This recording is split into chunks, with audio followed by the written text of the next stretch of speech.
kemudian 2005-2006 tentang peradaban hayati, hasil kami dapatkan cukup bagus. Kemudian kondisi hutannya, hutan primer, hutan sekunder, hutan sabunnya pun masih lancar dan bagus. Bisa.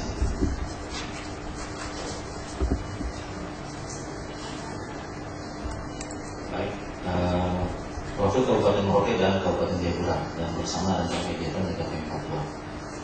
Kalau yang pertamanya yaitu dari secara besar saya mau kita membahas yang dari Merauke. Next.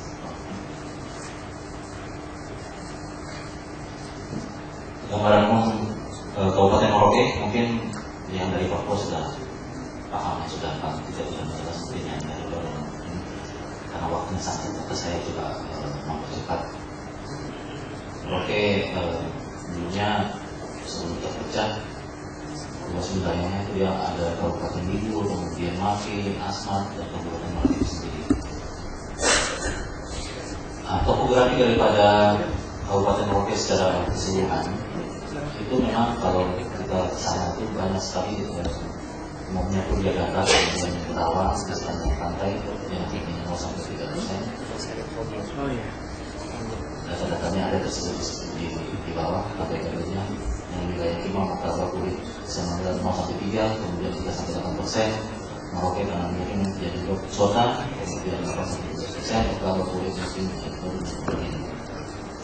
itu curah hujan. Nah, ini yang sangat menentukan Kabupaten Merauke secara keseluruhan. Karena kalau dia hujan atau dalam kondisi seperti sekarang ini, kondisi hujan, akan susah masuk ke kawasan-kawasan seperti yang kawasan kami di Kampung Raya. Karena tidak ada jalan lain kecuali menggunakan mobil yang menggunakan roda dan kalau motor sudah tidak bisa. Hidrologi daripada Kabupaten Merauke karena masalah air ini sangat bergantung sekali. Sungai-sungai besar yang berada di Kabupaten Merauke seperti Sungai di paling atas juga ada foto yang di hulu das dulu ya, sudah dapat ikan endemik di sana, ikan arowana. Kemudian di bawahnya ada Sungai Digon yang merupakan sungai terbesar 526 km, ada Sungai Marau, kemudian Juliana, Loren, dan Kumbing. Penduduk per 31 Desember 2011 datanya tersedia. Kita lanjut aja. Sekarang kita masuk ke skup yang lebih kecil, yaitu Kampung Wayau, distrik Animha. Distrik itu kalau bahasa di sini adalah kecamatan ya. Kadang-kadang di bahasa di nasional kalau mereka mengatakan kabupaten. Jadi Pak Camat ya, Pak Distrik itu di Kabupaten Merauke. Kalau lihat di situ belakangnya ada peta. Ini distrik Animha, ada distrik lain-lainnya, dan dia berada di tengah-tengah, ada sekitar 5 kampung. Ya, Wayau, Tenegi, rencananya kita mencoba di Wayau. Kenapa ada pemilihan Wayau? Dari pengalaman kami kurang lebih 1-3 tahun di sana. Beberapa tahun terakhir ini daerah tersebut juga boleh dibilang awal konflik dengan masyarakat, karena seperti kita tahu juga banyak sekali perusahaan-perusahaan yang katakan ini kurang lebih 30 perusahaan, kemudian masyarakat juga mereka resah karena potensi hutan mereka juga dibawa habis dan mereka sangat bergantung pada hutan tersebut. Itulah coba kami mewawancarai karena kami pernah berada di sana. Gambaran umum Kampung Wayau seperti ini, hampir sama dengan Kabupaten Merauke lainnya. Foto yang tampak di situ adalah mata pencaharian yang ada di sana. Mereka mencari ikan di rawa-rawa, bertani, berburu. Di hutan adalah kering, rawa, sumber, rawa pasang surut yang ada di Kampung Wayau.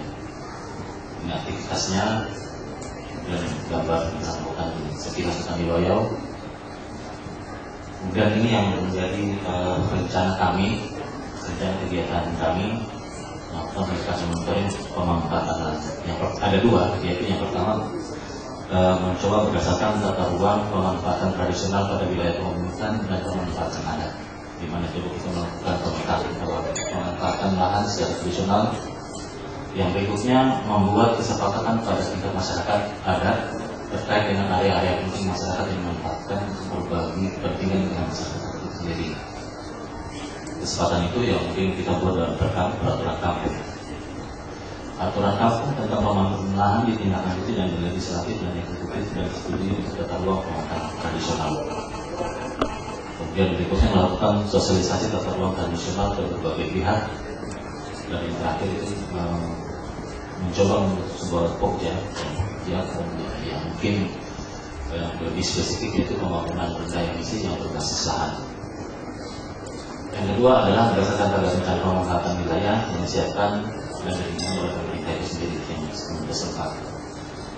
Nantinya akan kita bahas lebih detail dari investasi, konservasi, pemukiman, area beraktivitas ada. Kemudian yang lokasi yang kedua yaitu di Kabupaten Jayapura. Saya coba lewat aja.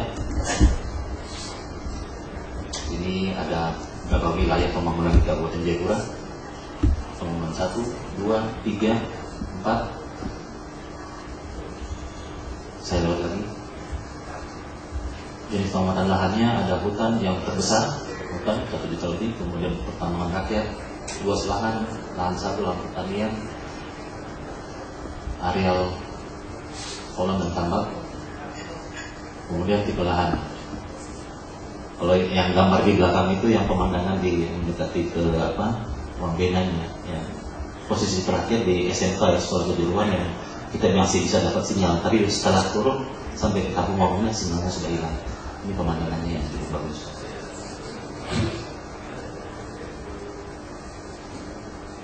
Saya skip lagi.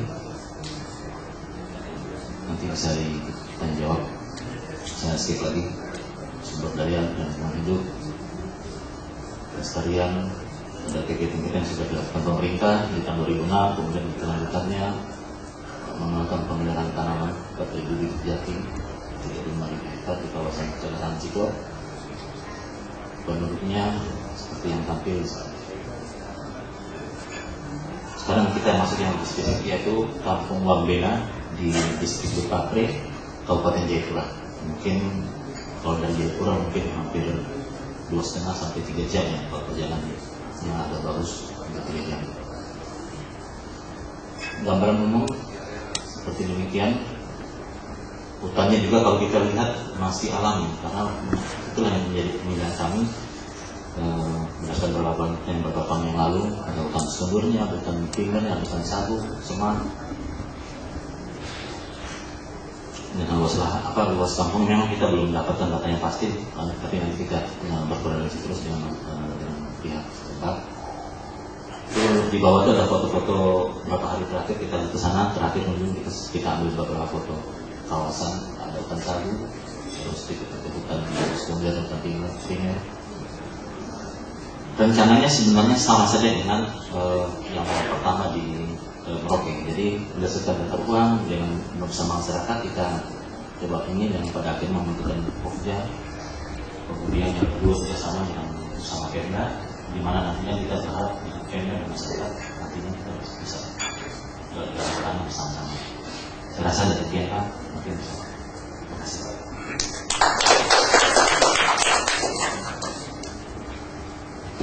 Terima kasih Pak Talib atas waktunya yang tepat. Presentasi terakhir saya persilakan dari Pak Bastian. Mudah-mudahan 10 menit bisa.